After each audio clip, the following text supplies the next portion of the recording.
So those of you who are already on here, would just give it a few seconds for other attendees to join, and then we'll begin.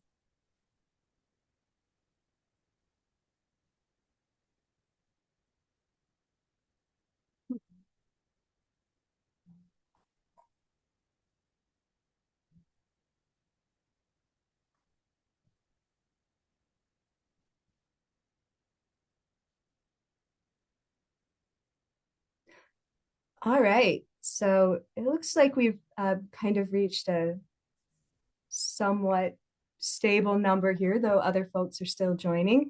As others are joining, I'll go ahead and just make some remarks here. So good afternoon, everyone, and thank you so much for joining us today. I'm Hannah Lair. I arrange things here for the Center for Holocaust and Jewish Studies at Penn State Harrisburg. The center has an educational mission to provide educational opportunities for teachers, students, and the community. And this is primarily sought through arranging speakers and sometimes other events each semester. So this is our first event this semester, and then we have two others coming up. As it turns out, March is a very busy month for a lot of folks. So we're going to have two events in April. On April 7th, Dr. Shira Klein from Chapman University will share her research about the Jewish experience in Italy during World War II. And on April 16th, Dr. Elizabeth Baer will discuss links between the Herero and Nama genocide of the early 20th century in what is now Namibia, links between that and the Holocaust. So I hope that some of you who are here today might also like to join. Those will also be webinar. If you're not on our mailing list and you would like to hear about upcoming events, just let me know.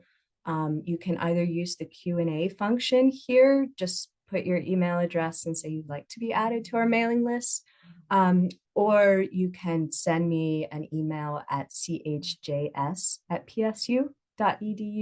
You can also just do a Google search for Penn State Harrisburg Center for Holocaust and Jewish Studies.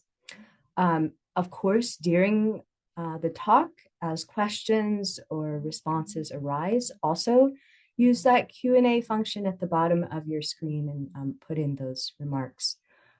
Before introducing our speaker for today, just a heartfelt thank you to Dr. Mark Kaselica, professor of psychology here, for his support of the center, for connecting us with Julie, and for joining us today for some post-talk conversation. We also a thanks to Haley Billett, PhD student here, for joining us as well.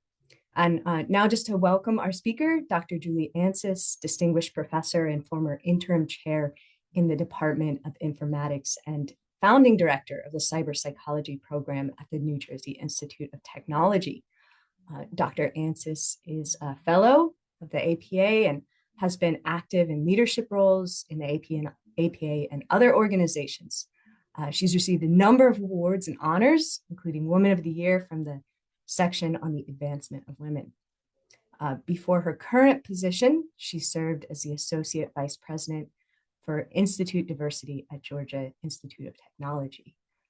Her extensive scholarly publications include 4 books and over 80 journal articles, book chapters and technical reports, and over 200 professional presentations focused on diversity, multicultural competence, the legal system, and human-computer interaction. And she currently has 2 books in progress with Wiley. One is focused on anti-Semitism and psychology.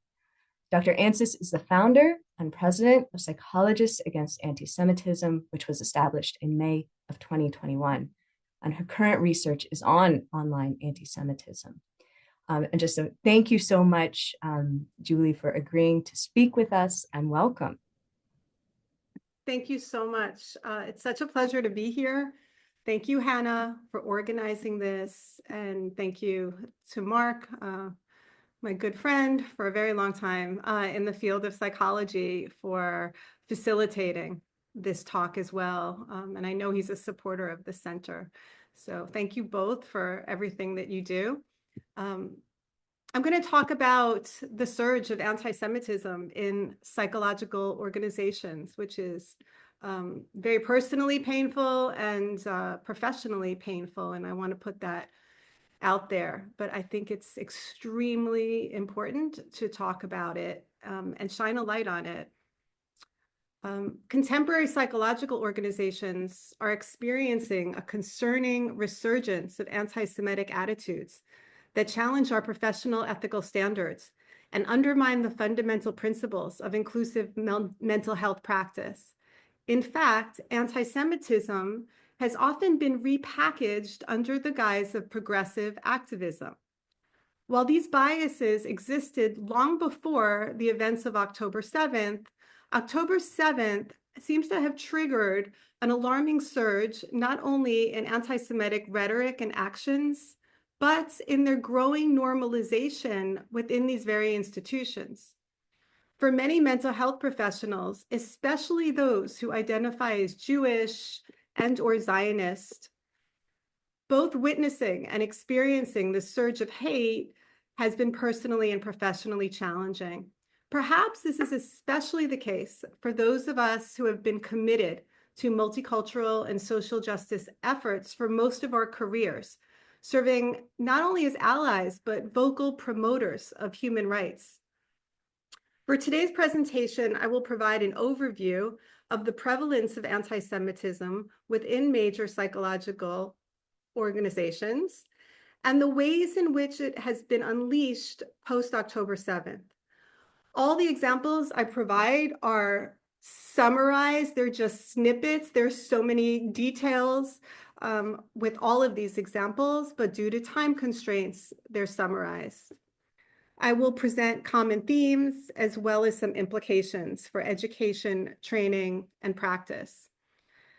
So as a background, the American Psychological Association, APA, is the largest scientific and professional organization for psychologists in the United States, with diversity and inclusion stated as central to its mission, guiding principles, and ethical standards.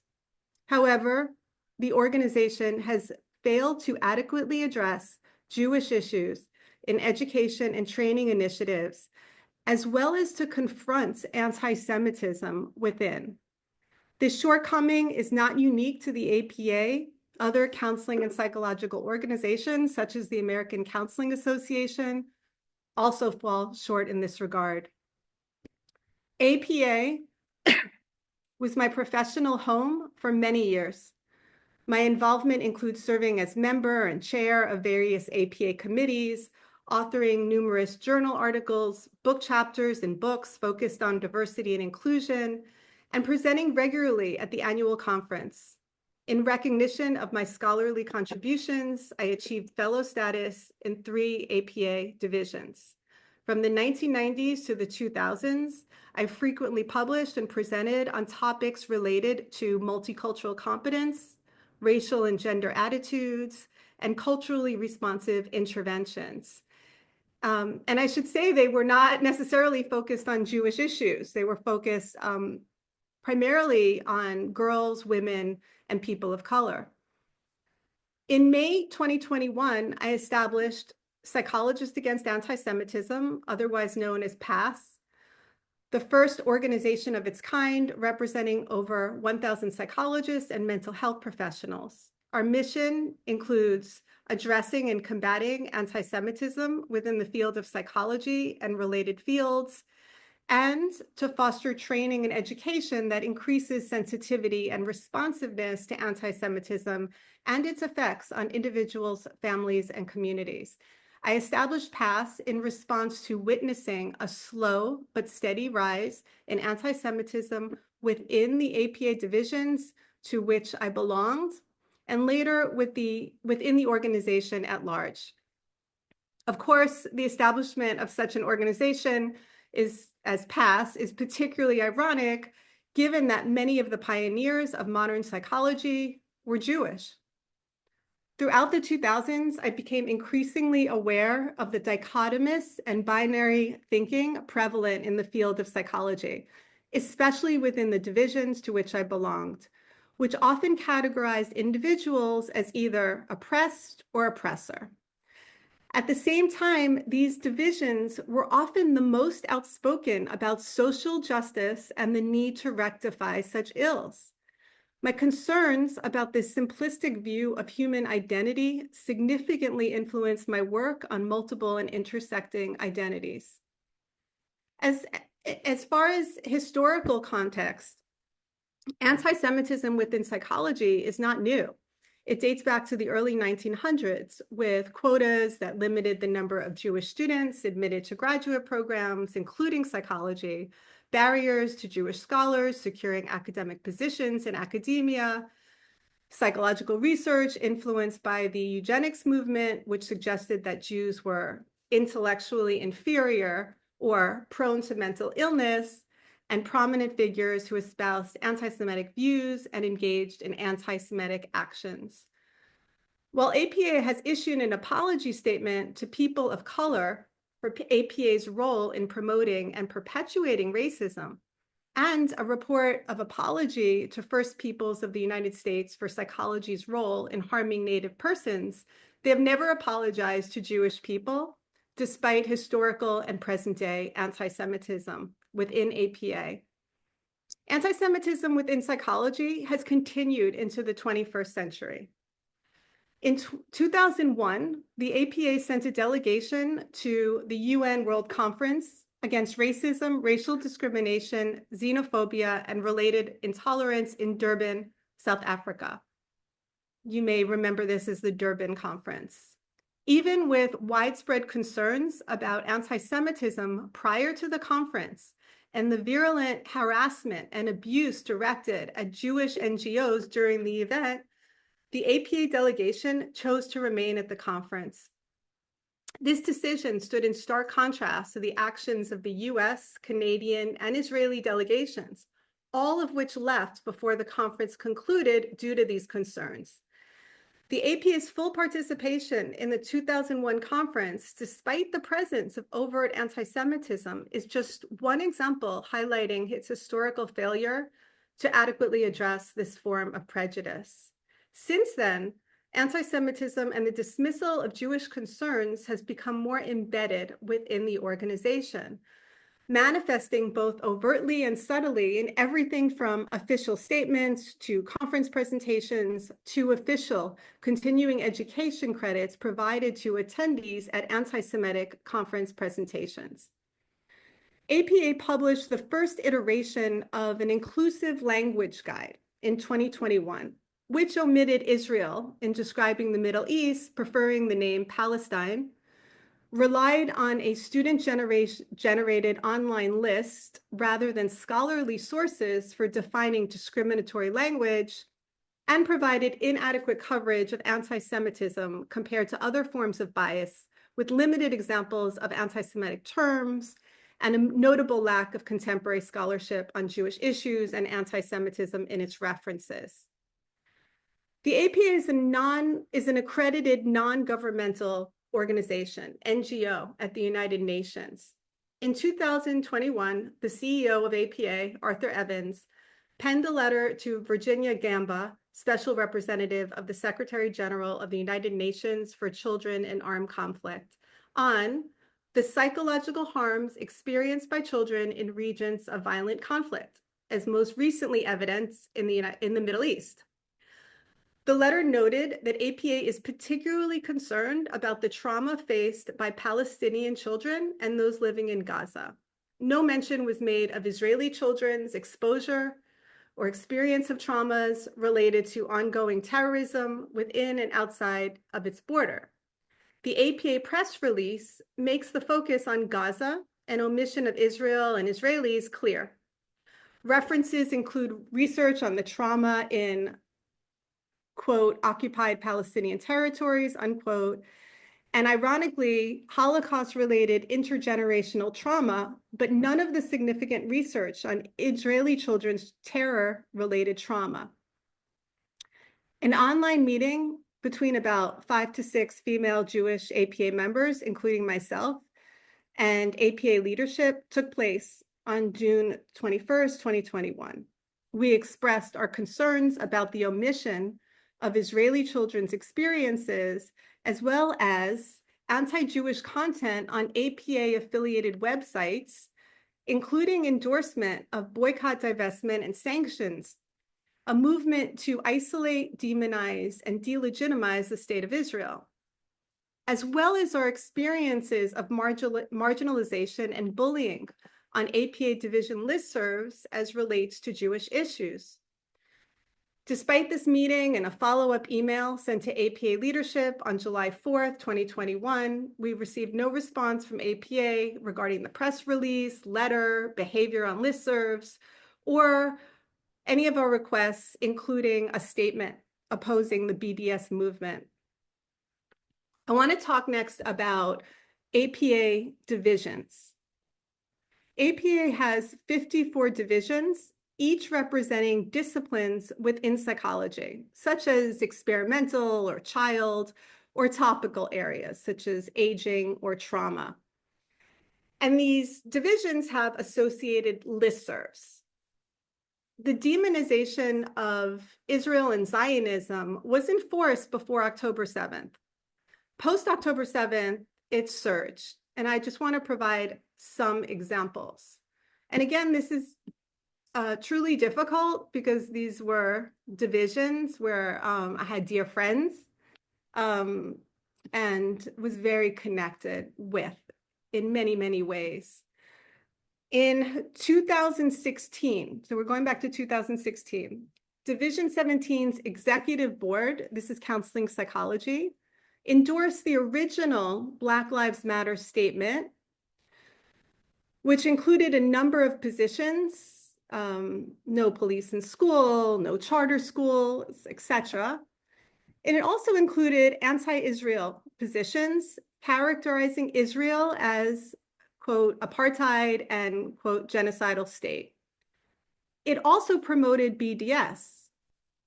When senior Jewish members of Division 17, all fellows, and it was only 3 of us, expressed their support for racial justice, they also expressed concerns that the executive board had endorsed a statement that seemed to go beyond solidarity with Black Americans and sanctioned Israeli academics. Their objections were dismissed as mere Jewish identified issues, or our objections rather, despite providing scholarly evidence about BDS and its anti-Semitic nature. Our requests for dialogue over several months were ignored. And it should be noted that we were all longtime senior fellows of this division. And the division president at the time insisted that Palestinians should define what constitutes anti-Semitism, effectively marginalizing Jewish perspectives within the organization. Post-October 7 represented a point where anti-Semitism within the division became more overt. On October 10th, 2023, this is just 3 days after the Hamas terrorist attacks on Israel, the new president of APA Division 17 shared personal reflections on Israeli and Palestinian struggle on the division listserv.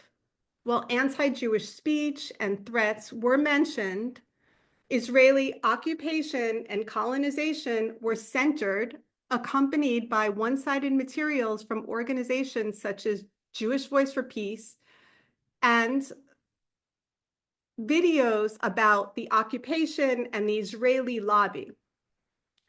Jewish and Israeli colleagues who questioned these reflections and language were met with accusations of mansplaining and admonishments that one cannot remain silent about genocide and occupation.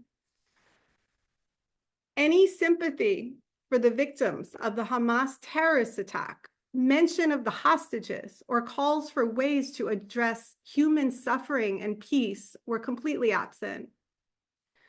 Then during the Thanksgiving holiday, the president issued a statement on Thanksgiving/National Day of Mourning, in which she compared the treatment of the indigenous people in the Americas to the genocide against the Palestinian people in Gaza.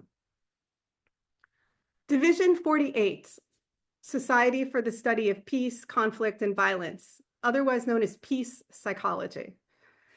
The Division 48 journal, Peace and Conflict, the Journal of Peace Psychology, is an APA publication which has regularly published articles on what they call Israeli occupation. On November 1st, 2024, this is a year now after the Hamas attack, the Executive Committee of Division 45 endorsed the following statement calling for a ceasefire in Gaza. Quote, we urge leaders around the world to call for an immediate humanitarian ceasefire to end the indescribable suffering and indiscriminate killing in Gaza, end quote. No mention was made of Hamas's atrocities, continued rocket attacks on Israeli civilians, and Hamas's clear expressions that it would repeat its massacre if given the chance. The statement coincided with discussions on the Division 48 listserv rife with accusations of Israeli genocide. Again, Jewish members who challenged or refuted this statement and language were met with verbal attacks and attempts to silence them. Emails from members of the listserv and division included phrases such as George Soros, globalist degeneracy, that's a quote, quote, Israel is killing a Palestinian child every 8 to 10 minutes, end quote, and even, quote, kudos to Hamas, intifada, intifada, end quote. Then again, in January 17th, 2025, Division 48 penned an official statement, this is just a month ago, entitled, Psychologists Call for Justice and Accountability, Confronting the Atrocities Against Palestinian Lives. Subsequently, a section within the Division of Psychoanalysis, 39, voted to endorse the statement, as did the Executive Committee of Division 35, which is the Psychology of Women, with one prominent member of Division 35 declaring deep appreciation to the leadership of Division 35 for endorsing this statement and resisting anti-Palestinian racism and speaking out against the genocide. So now we get to APA Division 39. If you're in psychology or you're following this within psychology, you may be somewhat familiar. 39 is the Society for Psychoanalysis and Psychoanalytic Psychology, where perhaps anti-Semitism has been most rife. Dr. Laura Shihai remained the president of this division for 2 years, despite her very public, virulent anti-Semitism. She has spoken publicly about her support for BDS, Zionism as psychoses, and references Israeli Zionists as genocidal Fs. In her talks, writings, and tweets, she's delegitimized Jewish connections to the land of Israel. She says they're fictional, and promotes the notion of Israelis as racist, colonial, fascist, apartheid supporters, including her most recent academic publication. On Instagram, after October 7th, she posted, this is a quote, how dare you slander the names of our martyrs as terrorists, and express support for a public statement against, quote, anyone condemning the Palestinians' armed resistance, end quote. Despite complaints by APA members and a formal complaint by Stand With Us with the Office of Civil Rights related to anti-Semitic acts targeting Jewish and Israeli students in her class at the university where she was employed, the board of Division 39 made public statements in support of Shihai, engaging in misdirection and ad hominem comments about Stand With Us and outlets deemed pro-Israel and therefore biased. On December 2nd, 2023, the section of social responsibility in Division 39 published a statement in support of Palestine. In their online newsletter, again, accusing Israel of genocide, apartheid, colonialism, and imperialism, it called on psychologists to join the BDS movement and declared that one source of anti-Semitism is, in fact, Zionist ideology. The statement then went on to blame Jews and rationalize October 7th, indicating that, quote, we unequivocally denounce genocide, Zionist aggression arising out of the trauma from the Holocaust, World War II and beyond, has resulted in what amounts to an ongoing and relentless displacement of Jewish people's own historical traumas onto a people with no contiguous land, etc. These conditions of apartheid, colonization, and genocide can only inevitably result in increasing levels of violence. And then concluding with, as non-Palestinians, we are not in a position to determine which path to decolonization and liberation is legitimate. And in a justification of Hamas's brutalities, both Israeli occupation and the US are implicated, including what they claim is Israel's own involvement in the formation of Hamas. The statement continues with the call for readers to take a stand, commit to anti-Zionism, and join the boycott, divestment, sanction movement, arguing that one source of anti-Zionism is in fact Zionist ideology.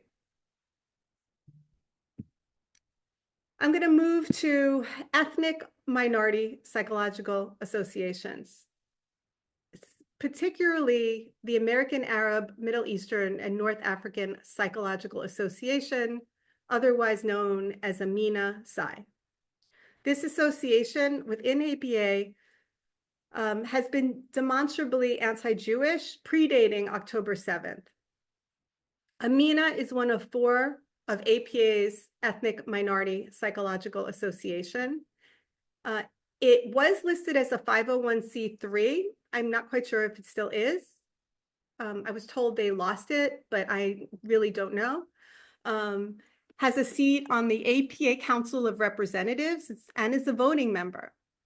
It excludes Israel as a relevant identity and promotes anti-Semitic rhetoric on their social media channels, websites, and conferences. This has only continued post-October 7th, despite complaints from Jewish members about the promotion of anti-Semitism. And I want to note something else, by the way. The Board for the Advancement of Psychology in the Public Interest, whose mission, and this is straight from their website, is to, this is quoted from the website, mission is to encourage the generation and application of psychological knowledge on issues important to human well-being and demonstrate concern for those aspects of psychology that involve solutions to the fundamental problems of human justice and that promote equitable and just treatment of all segments of society, a worthwhile goal. They've recently rejected a Jewish ethnic minority psychological association, a proposal for one, citing that a lot of things. But one of the things they cited was that Jews of color experience racism within the Jewish community. So Jewish psychologists claiming space and resources set aside for BIPOC psychologists who are people of color, will not help this dynamic. In addition, the board argued that the claim that Jews are an underrepresented and marginalized ethnic group, as was stated in the proposal, is a point of contention. There are other statements in their rejection that are similarly appalling. Getting back to AMENA refuses to recognize Israel as a legitimate country, instead referring to Palestine, and has also taken it upon themselves to define anti-Semitism. Their bias was evident in an August 14th, 2021 webinar entitled How to Talk About Palestine, which presented a very one-sided narrative delegitimizing Israel's existence. The webinar excluded scholarly Israeli perspectives while promoting misinformation about Israeli occupation and apartheid, featuring content from anti-Semitic organizations like Jewish Voice for Peace. Speakers warned against the false portrayal of anti-Zionism as anti-Semitism and described apartheid as foundational to the Zionist movement. Speakers encouraged advocacy, They literally said to advocate regardless of your knowledge or expertise, and recommended anti-Jewish platforms demonstrating Amina's role in normalizing anti-Semitism within APA. The Amina website, and you could go there yourself, includes many statements prominently displayed on their homepage under news highlights.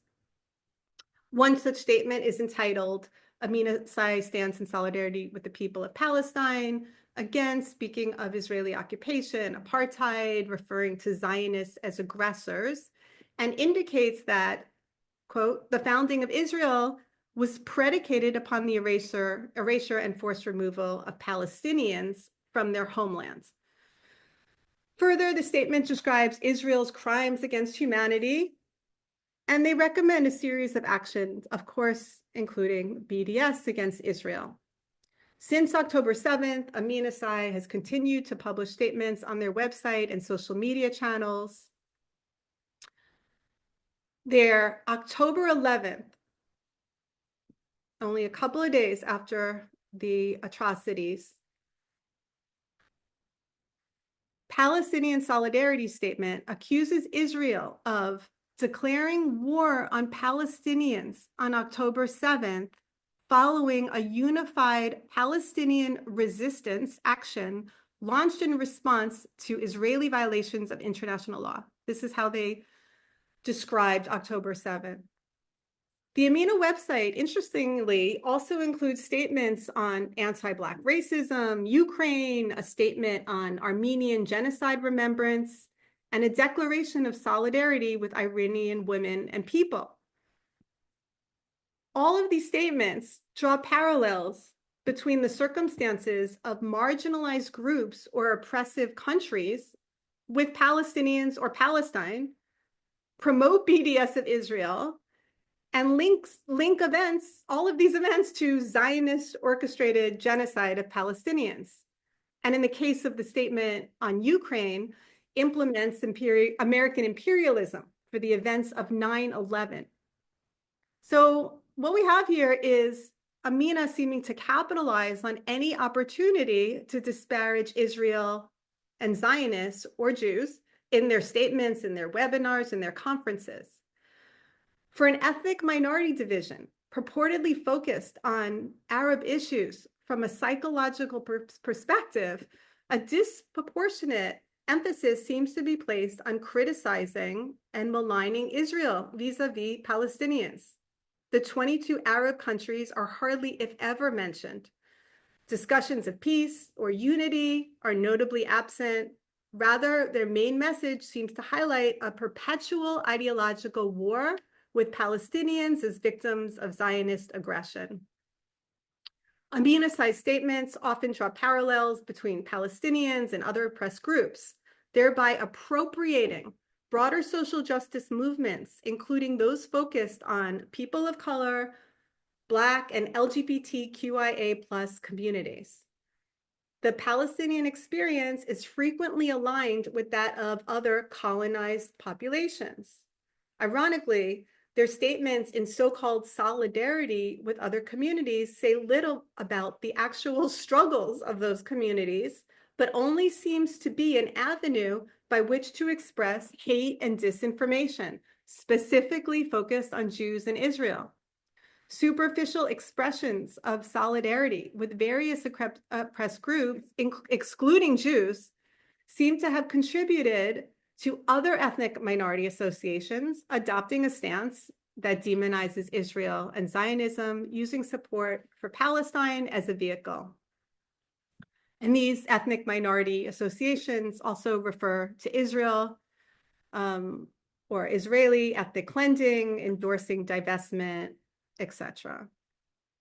And I should say, drawing parallels between the situation in Israel with other historical events that have absolutely no relevance. Within this cauldron of misinformation and hostility directed at Jews in Israel, subgroups have sprung up, oftentimes with anonymous members. This includes a group called Psychologists for Justice in Palestine, a group which utilized various APA-affiliated listservs to circulate a petition entitled Petition Urging APA to Protect Pro-Palestine Speech. It called upon APA to repudiate and rewrite a 2007 resolution on anti-Semitic and anti-Jewish prejudice on the grounds that APA's resolution is congruent with or parallel to the International Holocaust Remembrance Association, IHRA, working definition of anti-Semitism. Ironically, the APA 2007 resolution long preceded the IHRA definition of anti-Semitism. The APA resolution in 2005 simply condemns anti-Semitism and calls for the APA to take a leadership role in opposing anti-Semitism, promoting research to understand its causes and consequences, and incorporating awareness of anti-Semitism into diversity training and efforts to combat discrimination. That's all it does. Why would such a statement to oppose bigotry be repudiated? On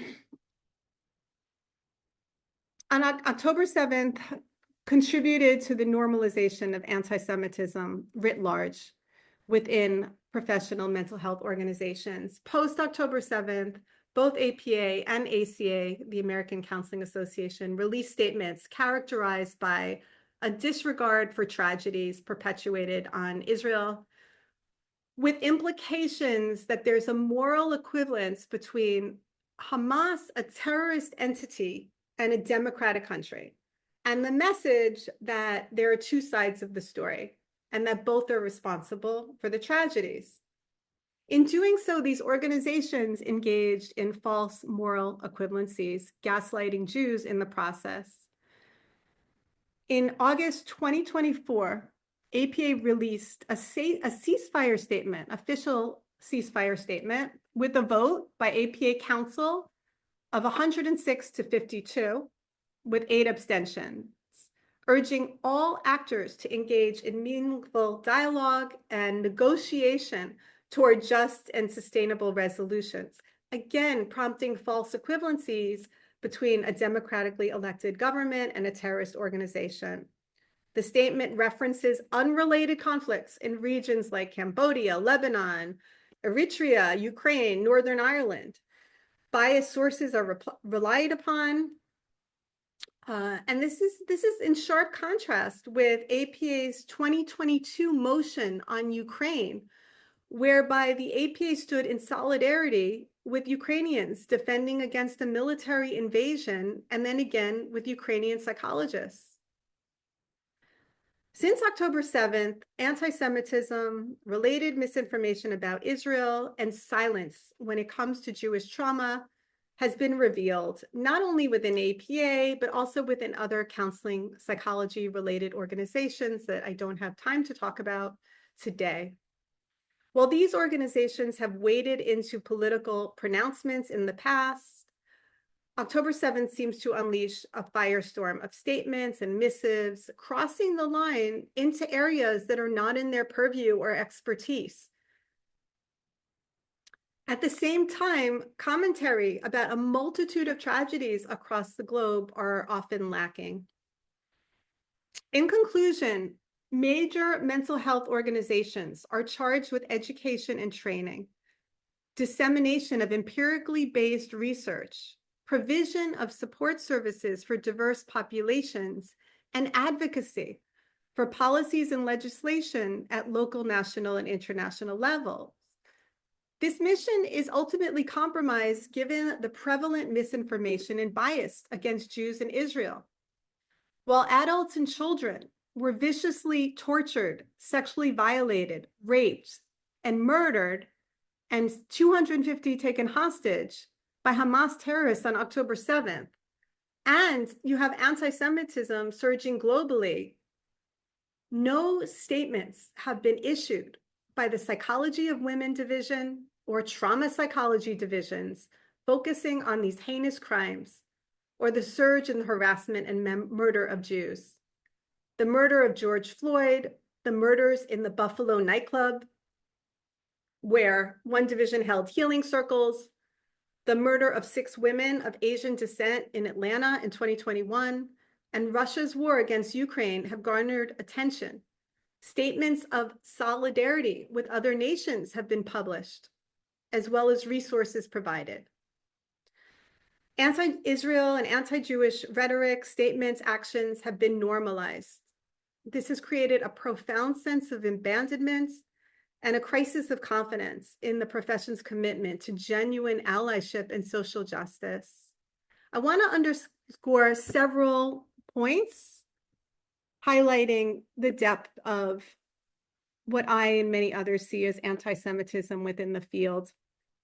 Number one, a profound lack of empathy. And empathy is a cornerstone of therapeutic practice. It's emphasized in all of our clinical training as essential to the therapeutic relationship. Yet, many mental health professionals and psychological organizations exhibit a striking lack of empathy for Jewish pain and suffering. In the wake of October 7th, atrocities, denial, minimization, and calls to understand the context emerged almost immediately. Rationalizations for the rape, torture, and murder of civilians persist. This lack of empathy extends to the intergenerational trauma that's been triggered by October 7th for many Jews, which has profound cognitive, emotional, and behavioral repercussions. Instead of compassion, Jewish victims face dismissal, victim blaming, and gaslighting. While indifference toward marginalized groups is not new, it's particularly glaring in an era where diversity training and social justice initiatives are central to organizational policies and psychology education. One must ask, what has gone wrong? Moreover, the level of vitriol directed at Jews, Zionists, and Israel has reached an extreme where atrocities, including burning, maiming, raping, murdering, kidnapping civilians from their beds, from a dance party, are justified. You also have what I would call an arrogance and an obsession, has been made clear by conversations on listservs and official statements from psychology divisions in organization. Discourse as relates to Jews in Israel often suffers from a lack of humility, dogmaticism, and an unjustified arrogance. This is often coupled with a relentless obsession with a specific area of the world, Israel, that many mental health professionals know little to nothing about, yet speak with great authority. Again, just detracting from addressing other global atrocities, revealing a disturbing blind spot. I spoke about binary perspectives, this conception of human behavior reduced to binaries. Visible markers of race, gender are often the focus. Moreover, good versus evil qualities are then applied to these binaries. At the same time, context, nuance, multiplicity of intersecting identities are viewed as conceptual ideals. In reality, that is only selectively applied, often corresponding to what has been identified by the majority culture as most progressive. Propaganda and misinformation. And perhaps most troubling is a reliance on propaganda, which has been repeatedly disseminated on listservs and in conferences. This transforms professionals into unwitting propaganda machines for extremists. Doctoral programs are assumed to hone critical thinking skills as students explore new ideas, conduct research, analyze literature, test their hypotheses with intellectual rigor. This involves questioning assumptions, identifying flaws, synthesizing complex information. What we have seen within many professional organizations is a blind acceptance of misinformation, disinformation, and propaganda. We also see hypocrisy. To talk about human rights, but be totally indifferent to kidnapping of babies, teenagers, and others from their beds is the height of hypocrisy and double standards. There's absolute silence on websites, listservs, newsletters regarding the sexual violence perpetuated by Hamas or its continued torture of hostages. Notably, from those associations and divisions which purport to focus on women, feminism, and social justice. We also have a marginalization of Jewish voices. Jews are often denied the right to define anti-Semitism or anti-Jewish hate, unlike other oppressed groups. Tokenism is promoted when it comes to Jewish voices, at times in response to claims of anti-Semitism or insensitivity to Jewish or Israeli concerns. The perspectives of a minority of Jewish members who support anti-Zionist positions are presented. Such tokenism is called out when directed at other minoritized groups. I'm about to end. I just need another minute or two to say again, these experiences have taken a professional and personal toll on many mental health professionals. On a personal level, many are left with a profound sense of abandonment and betrayal, questioning who stands with us despite our longstanding commitment to social justice and allyship. Many feel that it's too late to correct course, that our professional organizations are corrupted, and the establishment of new ones are necessary. This has become an awakening for so many Jews. It is time for us to be proud of who we are and what we stand for, and continue to speak up in the face of injustice, including our own. Thank you so much. Thank you very much, Julie. As questions and comments come up, please do put those in the Q&A that you see if you hover at the bottom of your screen. And I'm going to turn it over to Mark for any thoughts that he might like to bring up as we wait for some questions to come in. Thank you, Hannah, and I promise to be brief. Julie, I'd like to say to the audience how grateful I am to you for providing this presentation, and as a witness to someone who has watched you work for over 3 decades. What I'd like the audience to know is that since 1990, so I happen to be Catholic. I consider myself a Gentile ally to Jews, and since 1990, I've been very involved in the American Psychological Association, the American Counseling Association. And I remember a day when people like Julie and Ed Beck, who's a guest attendee at this webinar right now, and many other Jewish members stood up against racism. They were the first to acknowledge that racism exists. They wrote publications on how do we combat this. There was bridge building between peoples of different backgrounds. And as Julie has pointed out, the situation has deteriorated to the point in these 2 professions that there are hundreds and hundreds of Jews who don't feel safe in the American Counseling Association or the American Psychological Association. And I'm just going to give one observation that perhaps Julie can respond to, and then we'll turn to others, is that what I am particularly working to try and address right now in terms of my own duty as a conscientious psychologist is the fact that now Jewish students across the country do not feel safe to express their Jewish identity for fear that they will be either verbally and or physically attacked. And even in multicultural education classes, whether it's in teacher education, psychology, counseling, when Jewish students try to talk about their experiences of anti-Semitism, being called terrible names, being ridiculed, their experiences have been dismissed, and they don't feel safe to talk in the classroom. So I view, to the people in the audience who ask, how do we counter this?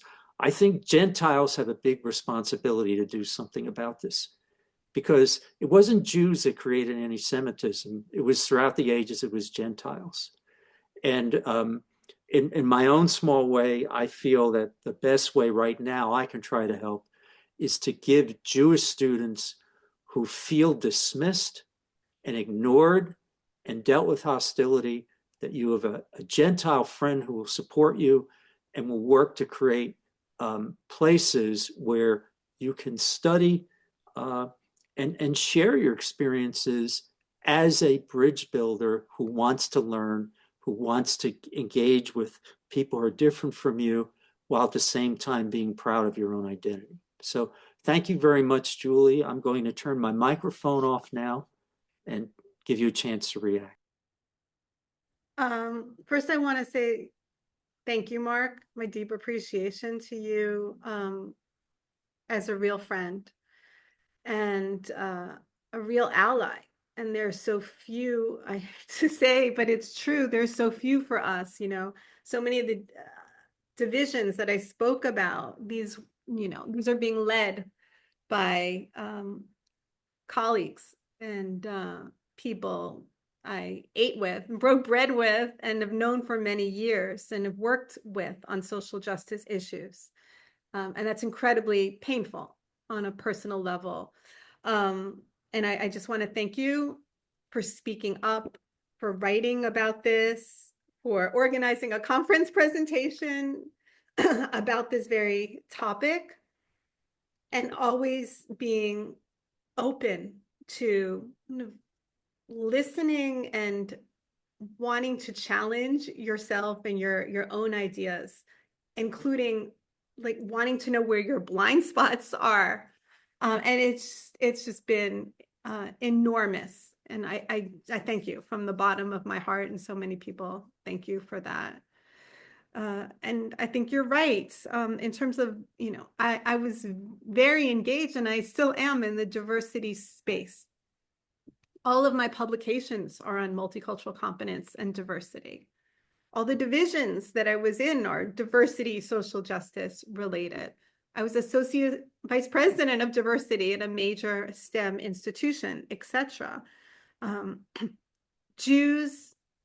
Issues of Jews, anti-Semitism have been notably absent in diversity and inclusion training. And I've been intentional when I did teach those courses to incorporate issues around not only It is a glaring neglected topic in literature. It's glaring. Yeah. And as far as students feeling uncomfortable, yes, I have been told by students when they're asked to conduct an exercise, homework exercise, where they're to explore an aspect of their identity, students who have chosen their Jewish identity as one to explore, being told that that's not a valid identity, that they should choose something else, a complete, dismissal of who they are. And this absolute, not to say demonization of Zionists. I don't even think any of these people really understand what what Zionism truly is. This belief in self-determination in your ancestral homeland, which is not exclusive of anybody else living in that land.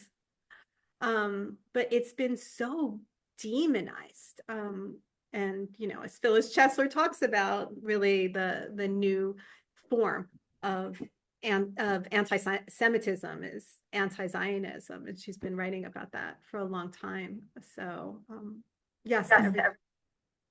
So I think the remark you just made, Julie, does connect to this, thinking about some broader context. So Edward Beck says, "Thank you, Dr. Ancis, for your bold and important work. Can you please comment on reports of growing anti-Semitism, not only in psychologists and mental health professionals, but in medicine and other professions, with OCR investigating several medical schools and healthcare institutions?" This overlaps with another question wondering about clinical settings or in industrial psychology settings. Yeah. Hi, Ed. Thanks for the question, and thanks for joining. So there is an organization that just like Psychologists Against Anti-Semitism is focused on issues as relates to the medical field as well. And I've been with them and have had discussions, including on the Hill. And they talk about statements that have been made in medical departments that are similarly biased or anti-Zionist, anti-Semitic, instances of some nurses not wanting to work with Jewish patients despite their Hippocratic oath. Some extreme examples that I've heard of leaving a woman bleeding in a parking lot because the nurse refused to attend to her because she was Jewish.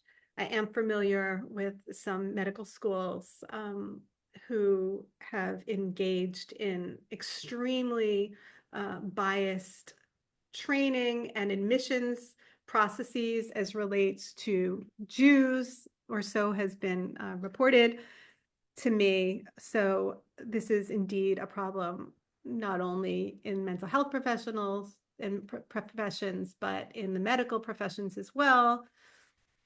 In terms of clinicians, there have been blacklists that have been created with lists of Jewish/Zionist clinicians for the world to be aware of, with the intent to not see these therapists. There are supervision groups, which a lot of clinicians have to discuss cases where Jewish people have felt very uncomfortable, pushed out, marginalized. Many stories of patients finding out that their therapist is Jewish, or assuming that they have a Zionist identity and leaving the practice. So this is, we know this is not unique to psychology, but again, one would assume that in such a field like psychology or the helping professions, right, medical professions, that we would be at a different point. We would be beyond this to some extent, and to find out or discover that we're not is eye-opening for many people, but the reality. And I think your remark about the profound lack of empathy, which one would think empathy would resist reductive binaries, this I think is also relevant to this other question, like what you just detailed and then what you discussed about psychologists. Do you think that, for example, from your discussion, do you think that represents a loud small cohort of association leaders, or do you think it represents most psychologists? So I haven't taken a survey or poll. What is concerning to me is that this is coming from division leaders, association leaders and presidents, people who've been elected.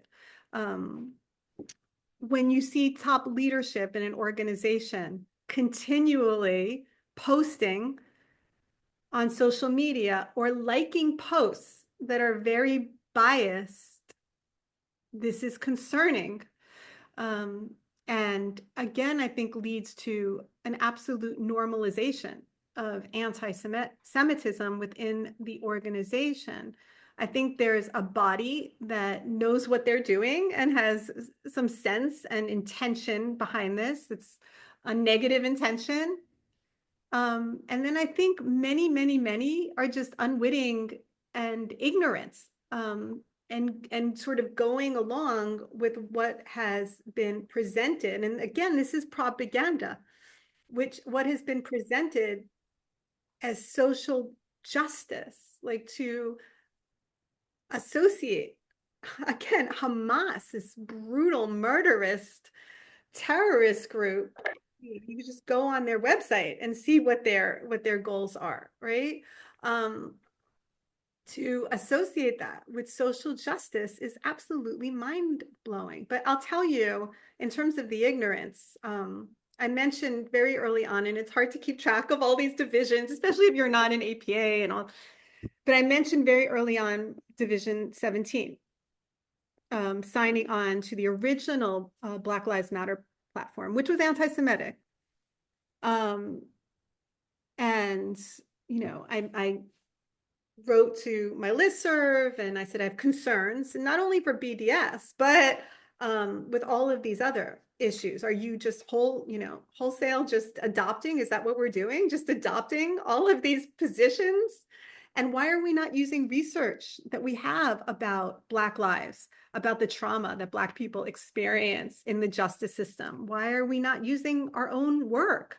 Why are we using this? And when I questioned it, a friend of mine who was on the executive committee, who shall be nameless here, called me and he said, Julie, I could tell you're upset about this. Quite frankly, few of us even read the statement.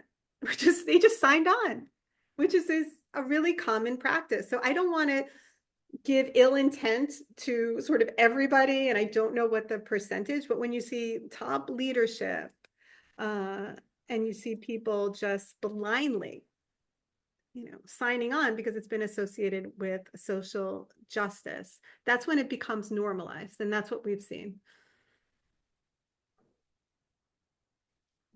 Thank you very much for that explanation. And I think as someone who's not in this field and has little insight, it really just highlights how we all need to be aware of just how a massive influx of information.